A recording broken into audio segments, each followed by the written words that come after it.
Hey guys. Happy Friday. Good afternoon. It's great to see so many friendly faces in here. Not that that's different than normal. I'm obviously referring to the children around the room. We're really excited and very glad to welcome the kids of the press corps to the White House today. They're going to love trick-or-treating in the executive office building, and I look forward to taking some questions, maybe even from some of the kids today. A couple of quick things to note before we get into that. As you all saw yesterday was an important moment for our nation's fight against the drug addiction and opioid epidemic that has hurt so many wonderful families. By directing the declaration of a nationwide public health emergency to address the opioids crisis, the President is mobilizing his entire administration to confront this issue. The President's stirring remarks yesterday, which included a powerful story of how addiction impacted his family, set the stage for the country to unite behind this fight to save lives. In the wake of the announcement, several cabinet members and agency heads are traveling around the country to events related to the opioid crisis. Among those participating in events are Attorney General Sessions, Secretaries Shulkin and Carson, Acting Secretary Hargan, Surgeon General Adams, and Acting ICE Director Homan. These events illustrate that the President truly has made this issue an administration-wide priority. On the economic front, the U.S. economy grew at 3% for the second quarter in a row, despite the damage from this year's hurricane season. Unemployment is at a 16-year low, the stock market continues to climb to record levels, and economic confidence is soaring. The engine of the American economy is revving up, and the President is ready to pour in the rocket fuel through massive tax cuts and reforms. It's fitting that we have some kids with us here today because ultimately this tax plan is about empowering hardworking American families to build a better life for themselves and a brighter future for their children. And with that, I will take your questions. So I want to ask you about the $300 million contract that Whitefish Energy got to do rebuild the electrical grid in Puerto Rico. Does the White House have any concerns about the way this contract came down and the fact that this company has apparently no experience of doing anything on this magnitude? This is a contract that was determined by the local authorities in Puerto Rico, not something that the federal government played a role in, but as we understand, there's an ongoing audit, and we'll look forward to seeing the results of that later. Is there red flags raised by this? And can you say definitively that the fact that the primary, one of the primary investors in this company was a major donor to the Trump campaign, had nothing to do with the fact this contract was awarded? Right. The federal government, as I said, has nothing to do with this contract or the process. This was something solely determined by the Puerto Rican government. And as I said, we'll look forward to the audit to see if there are any other issues beyond that. Matthew? Thanks, Sarah. A question on those Russia sanctions that the president signed in August.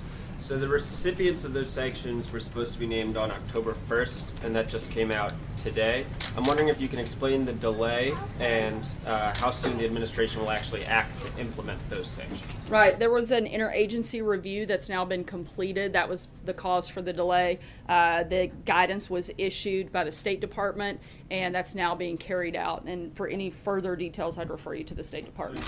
John? May I kindly request two?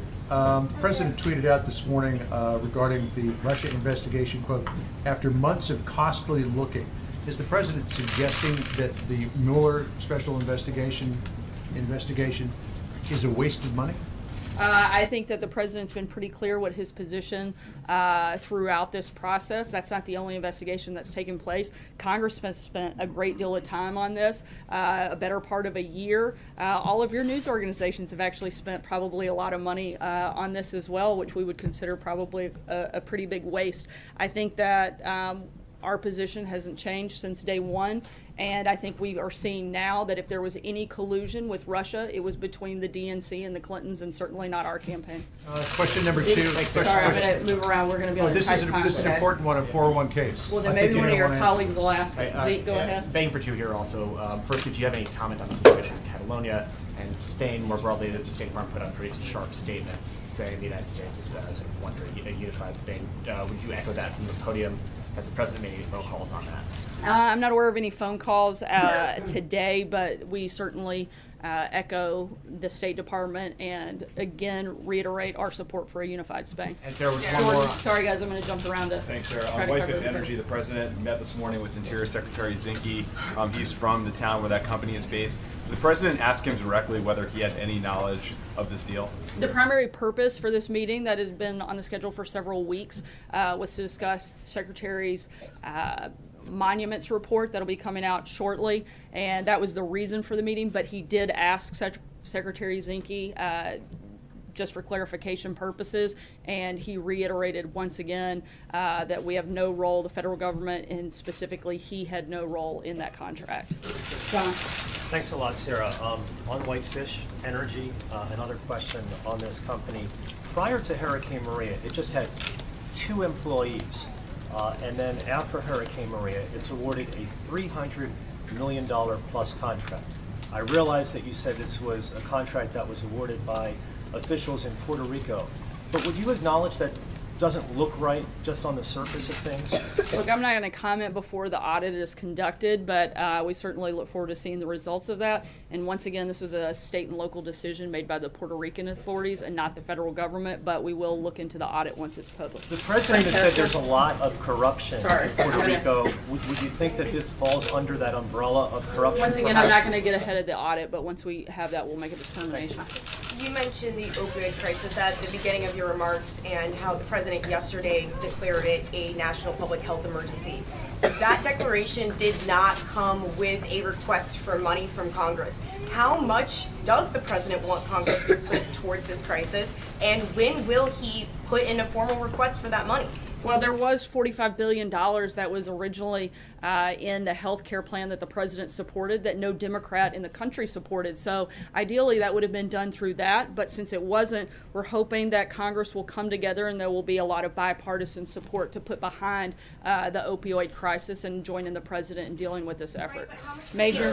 Sarah, can we say then, therefore, based on your answer just now, that $45 billion is what you would like to see as an initial approach to the opioid crisis and done during the budget deal that you hope to negotiate in December?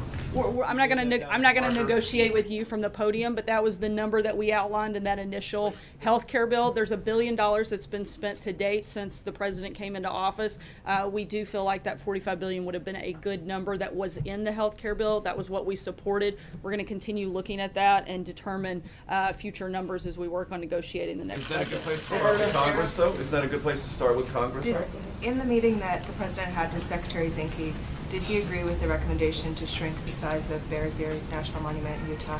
I'm not going to get ahead of the president's announcement on the specifics of that, but I can tell you that he will be going to Utah in the first part of early December, and we'll release more details at that point, if not some before. He also spoke with both Senators Hatch and Lee during the course of that meeting. Sarah? Thanks, Sarah. Obviously, sexual harassment has been in the news. At least 16 women accused the president of sexually harassing them throughout the course of the campaign. Last week, during a press conference in the Rose Garden, the president called these accusations fake news. Is the official White House position that all of these women are lying? Yeah, we've been clear on that from the beginning, and the president's spoken on it.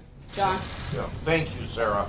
Last weekend, former President Jimmy Carter offered his availability as a go-between to the North Korean regime in the hopes of resolving the differences between this country and Pyongyang. He has a history with the family of the current leader in North Korea, meeting with his grandfather in 1994. Is the administration in contact with President Carter, and does it have any plans to use him as a go-between or an envoy to Pyongyang? I don't think that's part of our process at this time. If that changes, we'll certainly let you know. But that's not part of our current plan or thinking for how to deal with North Korea. Blake? Sarah, thanks. I'll ask the 401k question. See, you got friends helping you out.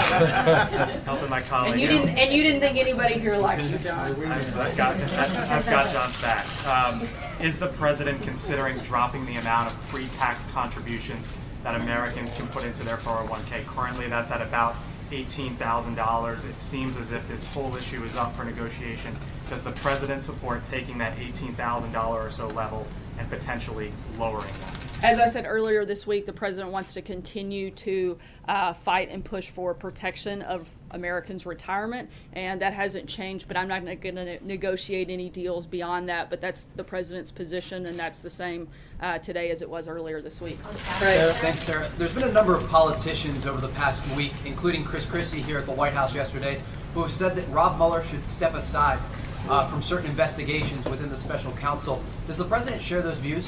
The president wants to see this completed. We think that we are continuing to see day in, day out as this investigation moves to completion, that as the same as it started, there's still no evidence of collusion between the president and anyone. If any collusion took place, it would be between the DNC and the Clintons. And I think we're starting to now see that all of the things that the Democrats had accused this president of doing, they were actually guilty of themselves. And I think that's a really big problem that should be certainly looked at. Sarah,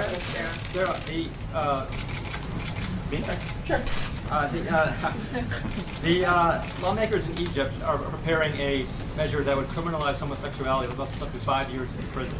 Will you condemn the measure? I'm not aware of the specifics of that, so I'd have to look into that before I could make a response, but we'll certainly be happy to check into it. So. Thank you, Sarah. At the risk of wasting my question, I'm going to ask you about the Fed. Since the last time you were up here, there have been a couple of reports. One, that the president's going to make an announcement next week. Can you confirm that he's going to make an announcement, and if so, give us a little timing? And then secondly, there have been reports that Chairman Yellen is out of the running and that Jerome Powell is at the top of the list. Can you confirm any of that? I can confirm that the president plans to make an announcement on that next week, but beyond that, I don't have any other details to add. No. I want to ask you about a comment that Sebastian Gorka made on Fox News. I know that he doesn't work for the White House anymore, but he claims to be very still involved in knowing what's going on here. He was talking about the Uranium One deal and Hillary Clinton and said if this had happened in the 1950s, there would be people up on treason charges right now. This is the equivalent to what the Rosenbergs did, and those people got the chair. Think about it. Does the president agree with that statement? I hadn't even seen those comments. I'm not going to comment on Sebastian Gorka or validate that. I can tell you that we do think that there's a lot of cause for concern regarding that deal, and we certainly think it should be looked into, but I can't comment beyond that on somebody outside the administration's comments. Jessica. Question on the president's upcoming Asia trip. Can you talk a little bit more about the criteria that you used to decide which of the many multilateral meetings that he attended? And can you confirm that he's not going to be at the East Asia Summit and why? He is participating in, I know, at least the opening ceremony and some of the other parts of that event. In terms of the specifics, we're going to do a full and more detailed briefing on that next week. And so I'll wait till we get to next week because the final details of some of those things are still being worked out. Olivia? Thanks, Sarah. The president said on Twitter that he congratulated Chinese President Xi on his extraordinary elevation. Does the president have any misgivings either the way that elevation occurred or its potential impact on American interests in Asia? Not that I'm aware of. No. I was wondering, why did the president involve himself in the Uranium One investigation? Are you trying to gin up your own Russia investigation to rival the one up on Capitol Hill? And where is the president's evidence that Hillary Clinton colluded with the Russians, as he tweeted this morning? In terms of the president being involved, I'm not aware of any specific involvement. The president has pushed for transparency, if that's what you're referring to when dealing with Congress. I know that's probably something new for a president to actually push for transparency, but that's what he's done, and that was the purpose of what he was trying to do in that process. How about evidence of collusion that Hillary, Sarah, no, the president made a charge that Hillary Clinton I think I've addressed that pretty thoroughly. Mike, go ahead. So you're saying that Hillary Clinton I'm saying that I'm collude calling with the on your Russians? colleague. Okay, well, you didn't really address that question. The PAC affiliated with Majority Leader, Senate Majority Leader is attacking Steve Bannon. Wanted to, if the White House has an opinion on that, is Mr. Bannon fair game? Is he still viewed as helpful to the president's cause? And has the president had any success talking Steve out of some of the backing him off some of the incumbents, as he suggested in the Rose Garden? In terms of how a PAC spends their money, I would direct you to them. I'm not going to answer for them any more than I can even answer for the president's PAC, as we don't comment on political situations or contributions from the podium. Sarah. Deb. Hi. Sunday, it's going to be the 1 month anniversary of the Las Vegas shooting, 4 weeks. The shooter enhanced speed of his fire by using bump stocks. At first, you didn't want to comment on that, but I'm curious to know, does the president think the ATF should prohibit their sale? Is he going to ask them to? Does he think only Congress can do it? Or does he think that bump stocks are not the problem and that there's no need? He has asked that that process be reviewed, and we're waiting on some of the details of that to take place, but a decision hasn't been finalized on that. But we are looking at that and certainly under review.